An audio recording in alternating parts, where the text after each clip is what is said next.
وہ ایک چھوٹی سی بستی تھی جہاں کچھ روشنی زادے سراج النور کی کرنوں میں جیون کی نئی تعلیم لیتے تھے۔ رواداری کا شہرہ تھا۔ تواضع کے لیے جو بہترین سوغات تھی کھجوریں تھیں۔ کھجوریں مفت ملتی تھیں۔ کوئی پیاسا چلا آتا تو اس سے یہ نہیں دریافت ہوتا تھا کہ تم ہم میں سے ہو یا غیر ہو کوئی۔ کسی کوزے پہ یہ کب لکھا ہوتا تھا کہ این کوزہ برائے اہل ایماں است؟ تھکے ہارے مسافر مسجد نبوی میں دیر تک آرام کرتے تھے۔ اقامت اور عبادت کی سبھی آسائشیں جو آج کل ممنوع ہیں وہ سب کو حاصل تھیں۔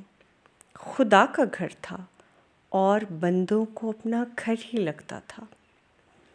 کبھی چشم تصور جب درود تاج پڑھتی ہے تو منظر کھلنے لگتے ہیں۔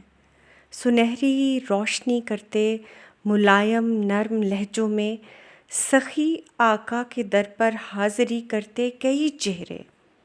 ادھر مقداد ہیں، مسم کھڑے ہیں، حضرت سلمان آتے ہیں، ابو بکر و عمر عثمان و حیدر بھی در مولا پہ حاضر ہیں۔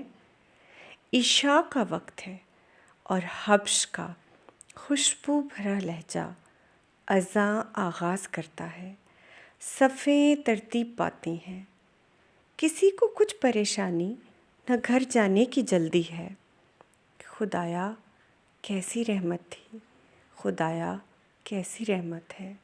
محبت بولنے والے محبت بولتے تھے اور کانوں میں محمد کی صدا آتی۔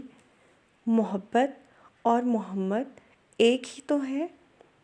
تو چشم تصور لوٹ کر آئے، مجذوب کے ادھڑے ہوئے سینے کو چھو کر پوچھتی ہے، بتاؤ تو یہ سب کون ہیں جو دین کو وحشت بناتے ہیں، رواداری پہ جو پہرے لگاتے ہیں؟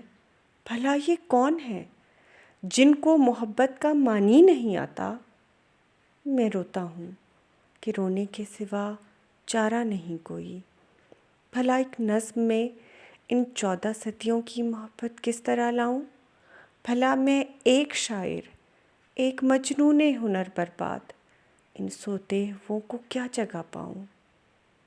وہ ایک عہد منور تھا، رواداری کا شہرہ تھا، کھجوریں مفت ملتی تھیں۔